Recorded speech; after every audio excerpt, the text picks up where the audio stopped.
Oi, alunos! Para que nós possamos falar sobre o agente da passiva, que está no nosso conteúdo, eu vou fazer uma pequena retomada sobre vozes verbais, que provavelmente vocês já estudaram em algum momento da vida de vocês, do qual vocês não lembram. Mas vamos lá. O que são? Nós temos os verbos, e os verbos foram divididos por categorias. Então, nós chamamos de a voz verbal é uma categoria da classe dos verbos que indica a relação entre o sujeito e a ação expressa pelo verbo, que pode assumir três formas. Pode ser uma relação ativa, uma relação passiva e uma relação reflexiva. Para tal classificação, leva-se em conta a forma que o verbo assume e não necessariamente o significado do enunciado. Em outras palavras, pode-se ter a noção da passividade porque o verbo tem sentido passivo, embora esteja na forma ativa. Como ocorre? O menino apanhou da irmã. Então, nesse caso, nós temos... Então, no caso aí, o menino apanhou da irmã mais velha. O menino é um sujeito, só que ele é um sujeito paciente. Por que ele é um sujeito paciente? Porque ele está recebendo a ação da irmã, que ela está batendo nele e ele está apanhando dela. O jogador levou uma bolada no rosto. O jogador, nesse caso, também é um sujeito paciente, pois ele está recebendo uma ação, que foi uma bola que chegou no seu rosto. Por outro lado, pode haver sentido ativo em uma construção de voz passiva, como no clássico exemplo a seguir. Porém, já 5 sois eram passados. Camões, né? Para falar uma coisa tão monstruosa. A construção destacada acima equivale a 5 sois passaram, ou, eliminando-se a figura de linguagem camoniana, 5 dias passaram. Luiz Camões, depois a gente fala sobre ele. Vamos lá em vozes verbais, ativa, passiva e reflexiva. Vamos começar com a voz ativa. Na voz ativa, o sujeito pratica a ação. Observe os exemplos a seguir. As pessoas cantavam com desesperada e masoquista alegria. Sentença interessante. Ele vê as fotos antigas do carnaval. José morava no centro da cidade do Rio de Janeiro. Você vai entender aqui nesse contexto que as pessoas estão fazendo algo. Então, nesse caso, se o sujeito está fazendo algo, ele está praticando a ação. Essa voz verbal, sobre voz verbal, observe a seguir o que explica o professor Joaquim Matoso Câmara Júnior. Em português, a apresentação fundamental ou primária da forma do verbo constitui o que chama-se voz ativa. A denominação decorre da circunstância de que aí o processo verbal é tratado como uma ação ou atividade de determinado sujeito, de quem, na representação linguística, pelo menos parte do processo. Ou seja, então, vocês a vida inteira ouviram que sujeito é quem pratica a ação, mas muitas das vezes nós temos um sujeito que não pratica a ação. Voz passiva. Na voz passiva, o sujeito ele não pratica, mas ele sofre a ação. As músicas eram cantadas pelos foliões. Então, as músicas é o sujeito paciente, porque a ação está correndo por parte dos foliões. Cantavam-se músicas. Então, se você pode trocar para músicas eram cantadas, então você vai ver que a música é um sujeito paciente. Pelos exemplos apresentados, percebe-se que há duas estruturas possíveis para a expressão de uma forma passiva. Vamos lá. Tem a voz passiva analítica, formada pelo verbo auxiliar conjugado seguido do particípio. Nossa, que coisa difícil, hein, gente, essa hora. Do particípio do verbo principal. Gente, o que é particípio? Nada mais é do que quando o verbo termina em ado, ada. Lembra daquela coisinha que falava? Tem particípio, gerúndio, infinitivo do verbo. Se vocês não sabem, vai estudar verbo, gente. Precisa estudar verbo.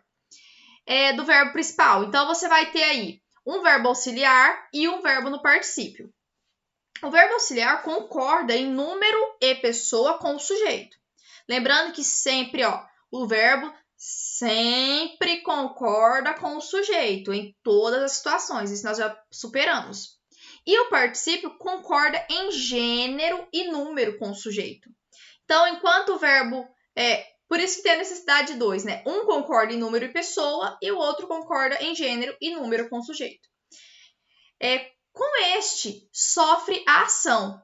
É chamado de sujeito paciente. Nessa estrutura, pode aparecer nomeado o agente da passiva, quem ou o que pratica a ação. As músicas eram cantadas pelos foliões. Sujeito, as músicas. Qual é o verbo auxiliar? Eram. Qual é o particípio do verbo cantar? Cantadas pelos foliões. É o agente da passiva, ou seja, é quem exprime o fato. O samba era cantado pelos foliões. O sujeito é o samba.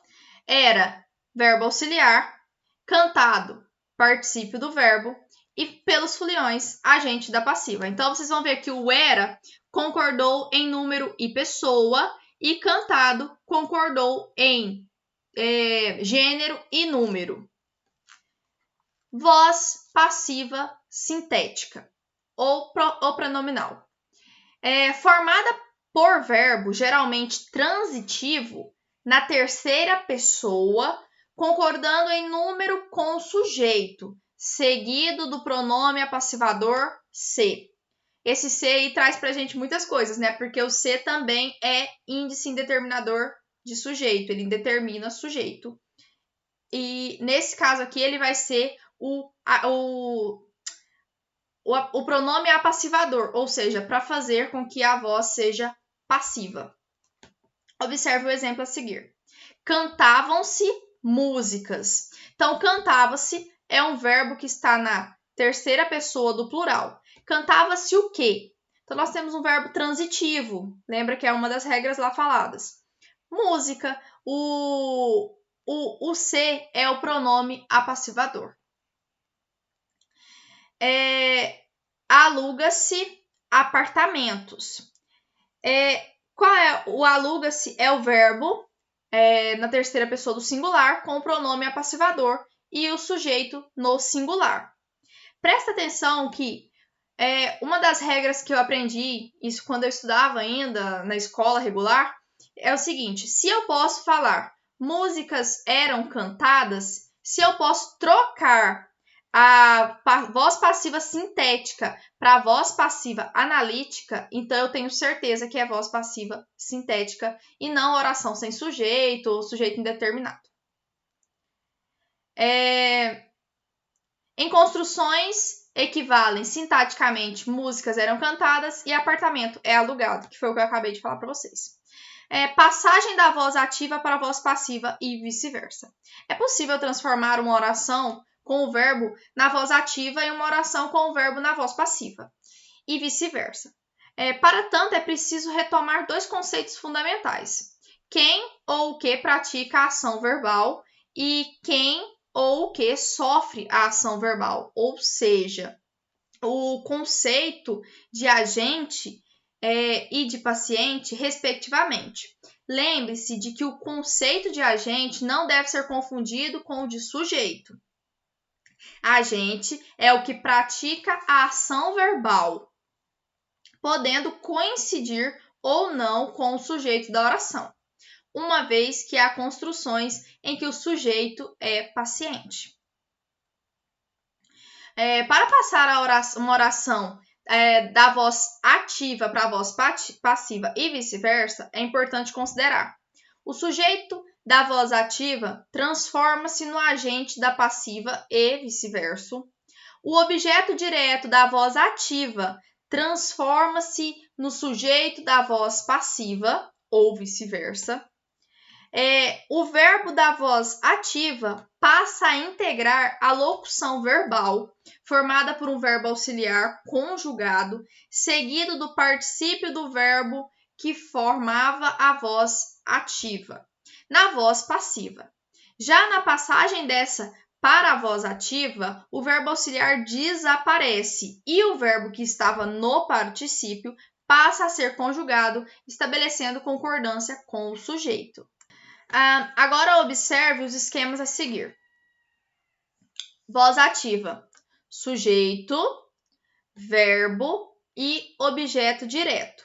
Na voz ativa, o sujeito é o agente, o verbo é a forma ativa e o objeto é paciente. Já na voz passiva analítica, o sujeito é paciente, o verbo é uma locução passiva e o agente da passiva é o sujeito. Quando eu digo é o sujeito, eu quero dizer que ele tem meio que a função de sujeito, porque é ele que faz a ação. Mas lembrando que nós temos um sujeito paciente, ou seja, aquele que está recebendo a ação. Na voz ativa, Fulião jogava confetes. Então, o Fulião é o sujeito. O verbo está na voz ativa, porque o Fulião jogava confetes. E confetes é um objeto direto, porque o jogava é um verbo transitivo direto. Já na voz passiva ficaria: confetes eram jogados pelo Fulião. Então, o objeto passou a ser sujeito paciente. O eram jogados é uma locução verbal na voz passiva. E pelo Fulião, que estava no sujeito, que era sujeito na voz ativa, ele passa a ser um agente da voz passiva. É possível perceber que somente os verbos que são complementados com objeto direto na voz ativa são passíveis de ir para a voz passiva. Com o objeto direto, passa a exercer a função de sujeito se não houver objeto direto na voz ativa, não haverá sujeito na passagem para a voz passiva. Nessa mudança de voz, o verbo da voz ativa e o verbo auxiliar da locução passiva devem estar no mesmo tempo verbal. No exemplo anterior, jogava estava no pretérito imperfeito do indicativo, mesmo tempo verbal auxiliar eram. Traduzindo, os verbos precisam estar no mesmo tempo verbal. Voz reflexiva. Na voz reflexiva, a construção verbal indica que o sujeito pratica e, ao mesmo tempo, sofre o efeito da ação. Ou seja, o sujeito é agente e paciente da ação verbal. Na voz reflexiva, apresenta a seguinte estrutura: sujeito seguido de verbo transitivo na voz ativa, mas o pronome oblíquo reflexivo exercendo a função de objeto. Traduzindo, você vai fazer e o sujeito vai fazer e receber a ação. Esses pronomes podem vir acompanhados de expressões que reforçam a reflexividade, como a si mesmo, a mim mesmo e etc. Por exemplo, o homem cortou-se ao fazer a barba. Então, o homem é o sujeito. O verbo é cortar. Mas nesse caso, ele fez o quê? Cortou-se. Então, ele tem um pronome reflexivo que refere-se a ele mesmo. Então, ele executou e recebeu a ação ao mesmo tempo. Voz recíproca. Há um tipo de construção em que a ação verbal indica reciprocidade, mas não deve ser confundida com voz reflexiva. Veja o exemplo. João e Maria se beijaram. Observe que o pronome é recíproco, mas não é reflexivo. Isso significa que João beija Maria e Maria beija João, ou seja, João é agente e Maria é paciente. Mas, ao mesmo tempo, Maria é agente e João é paciente. Esse tipo de construção, portanto, é diferente da reflexiva, como se tem em Maria se beijou, em que o sujeito, ao mesmo tempo, é o agente e paciente da ação, admitindo o reforço a si mesmo. Então, meninos, é o seguinte, é isso, sobre vozes verbais. No capítulo de vocês vocês vão estudar sobre a voz passiva, mas eu acho que é muito importante que vocês tenham essa revisão sobre vozes verbais. Fiquem com Deus e até mais!